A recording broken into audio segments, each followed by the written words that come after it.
श्रीराम समर्थ गोपाल कृष्ण भगवान की जय। ज्ञानेश्वर महाराज म्हणतात, कर्म आपोआप थांबण्यामध्येच फार मजा आहे, तरच ती कर्म करणारी शक्ती शांत होते। त्या शक्तीची गंमत अशी आहे की ही शक्ती एकदा का शांत झाली की ती भगवंतामध्ये मिसळून जाते।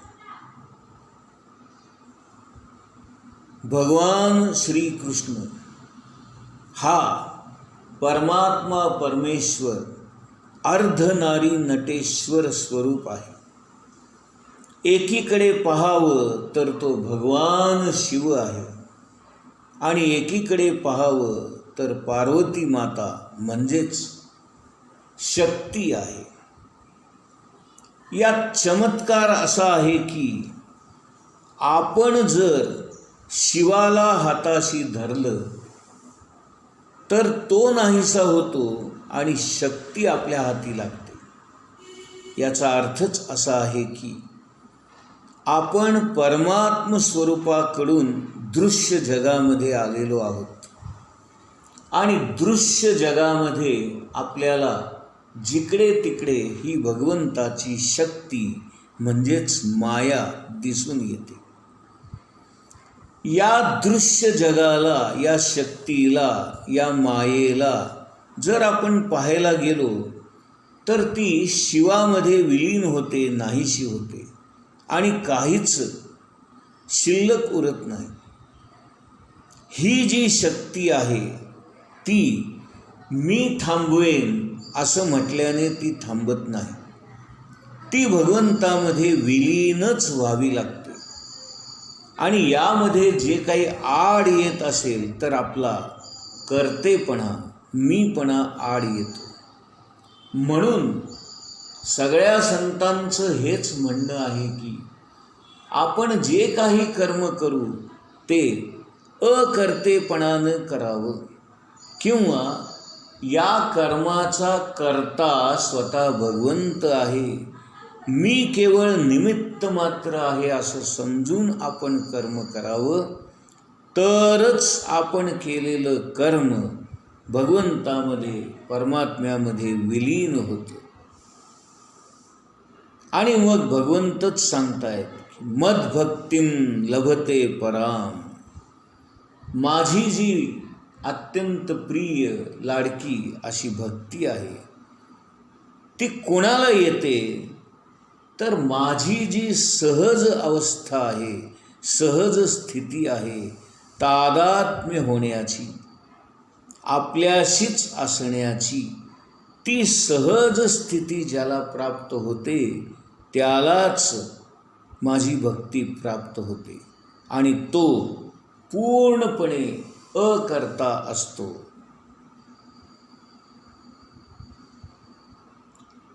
जो आपल्याशीच स्वतःशीच पूर्णत्वाला गेला, पूर्ण अवस्थेला पोहोचला, तोच खरा सुखी। अशा माणसाने मग कर्म केलं काय आणि नाही केलं काय, त्याचं नुसतं असणं हेच त्याचं मोठेपण होतं। आता 50व्या ओळीमध्ये ज्ञानेश्वर महाराज काय म्हणतायत ते पाहूया। म्हणून ऐके पार्था, जया नैष्कर्म्यपदी आस्था, तया उचित कर्म सर्वथा त्याज्य नव्हे। ज्ञानेश्वर महाराज म्हणतायत, ज्याला नैष्कर्म्य अवस्था प्राप्त करून घ्यायची असेल, त्याला या नैष्कर्म्य स्थितीमध्ये जर जायचं असेल तर कर्म करून सुद्धा ते न केल्याची स्थिती असावी लागतं। म्हणजे त्याने आपल्या वाट्याला आलेलं कर्म तर करायचंच आहे, उचित कर्म करायचं आहे, पण ते कर्म कर्तेपणाचा अभिमान सोडून करायचा आहे।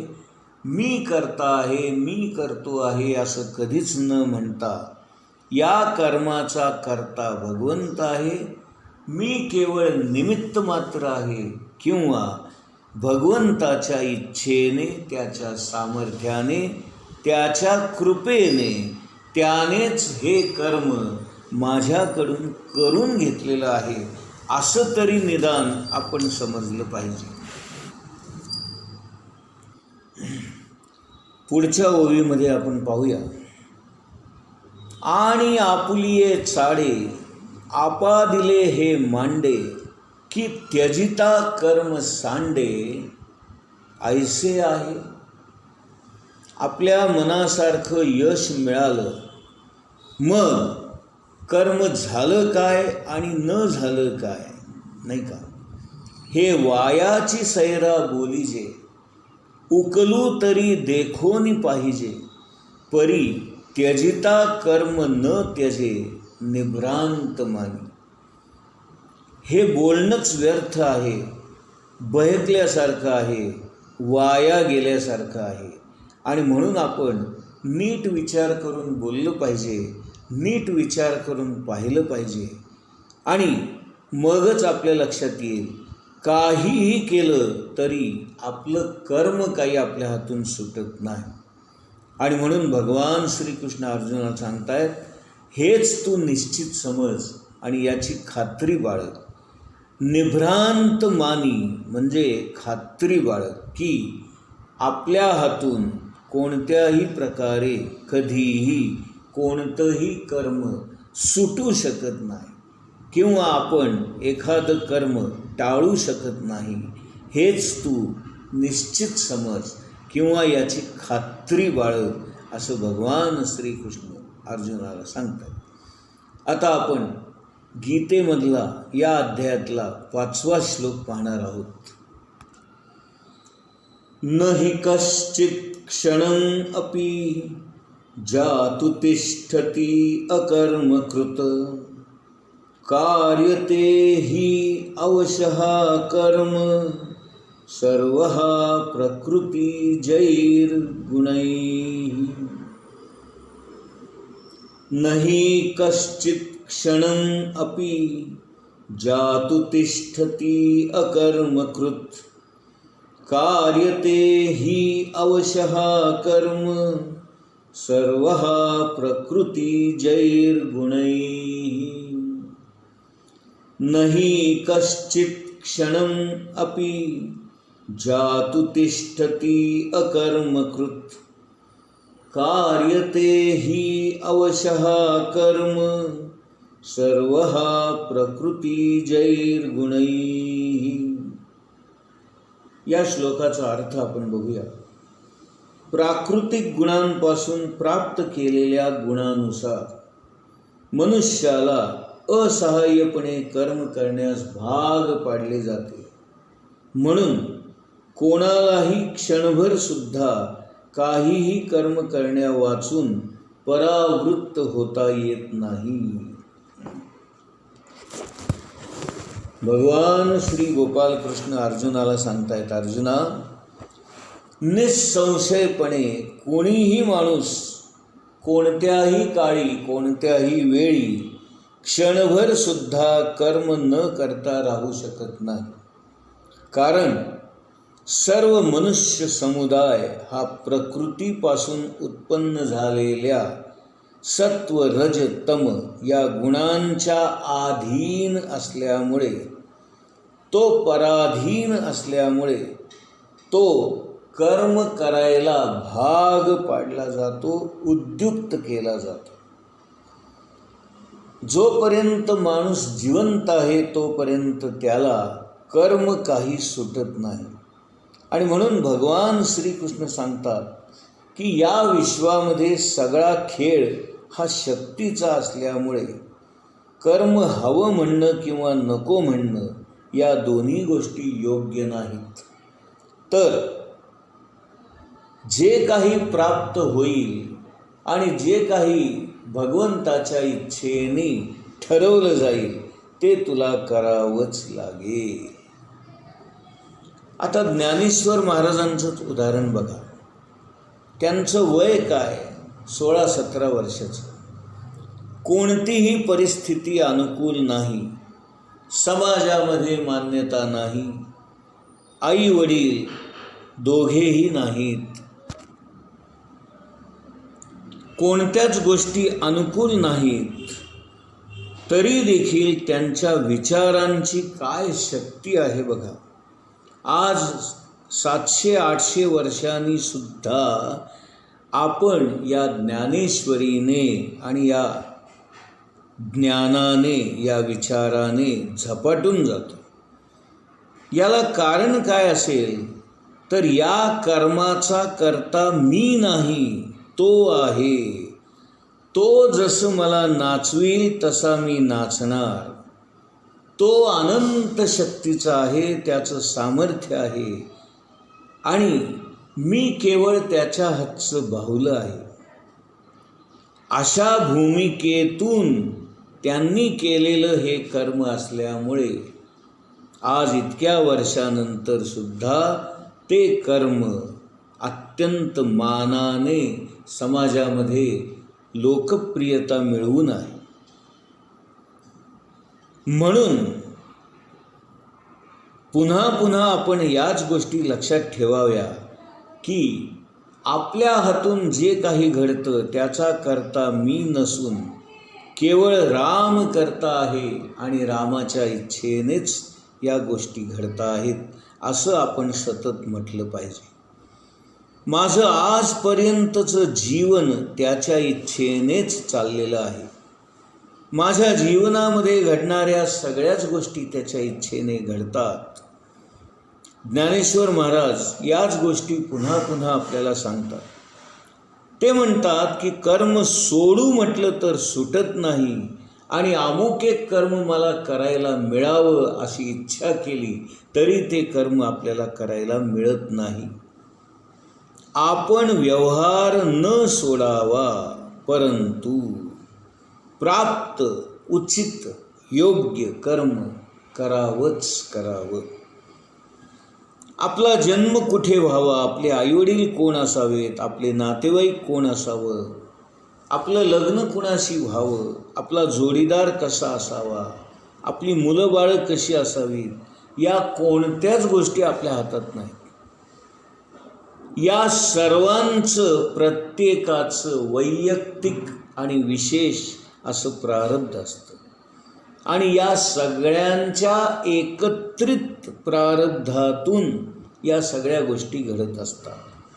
आणि म्हणून या सगळ्या लोकांचं किंवा माझ्या आजूबाजूच्या जगाचं, परिस्थितीचं प्रारब्ध बदलणं हे माझ्या हातात नाही.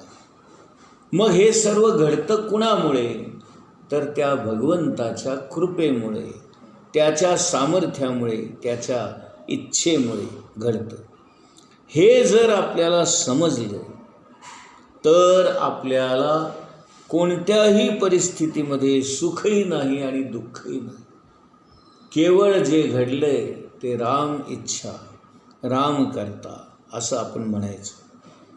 आणि मग आपल्या या कर्माला आपोआपच दिव्यपणा प्राप्त होतो आणि आपलं कर्म भव्य दिव्य होऊन जातं. तुकाराम महाराजांच्या मते एकच कर्म असं आहे की ज्याचा आपल्याला कधीच कंटाळा येत नाही आणि ते कर्म म्हणजे भगवंतावर प्रेम करणं, भगवंताची भक्ती करणं, भगवंताचं नाम घेणं. हे असं आहे की मेल्यानंतर सुद्धा ते कर्म सुटत नाही. एखाद्या पिशाच्यासारखं ते आपल्या बोकांडी बसलेलं असतं. हे समजणं, हे शिकणं, हे जाणणं म्हणजेच भक्ती आहे. कर्म सोडण्याच्या चुकीच्या कल्पनांमुळे आपल्यामध्ये आळस निर्माण होतो आणि काहीच न करण्याची निगेटिव्ह किंवा नकारात्मक बुद्धी निर्माण होते. आज जगामध्ये जर आपण बघायला लागलो तर आपल्या मानव समाजाचं श्रम कमी होणारी सगळी मशीनं, नाही का, सगळी उपकरणं, सगळी यंत्र आपल्या घरोघरी आज आपल्याला उपलब्ध आहेत. आपले श्रम कमी व्हावे, आपले कष्ट कमी व्हावे म्हणून घरोघरी आपल्या सर्व या वस्तू आणि यंत्र उपलब्ध आहेत.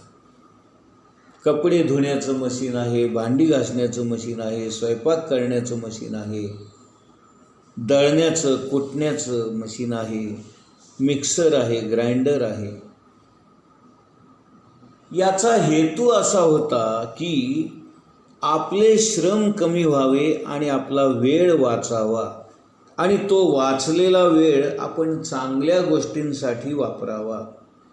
परंतु ज्या उद्देशाने या सगळ्या गोष्टी घडल्या तो उद्देशच सफल झाला नाही.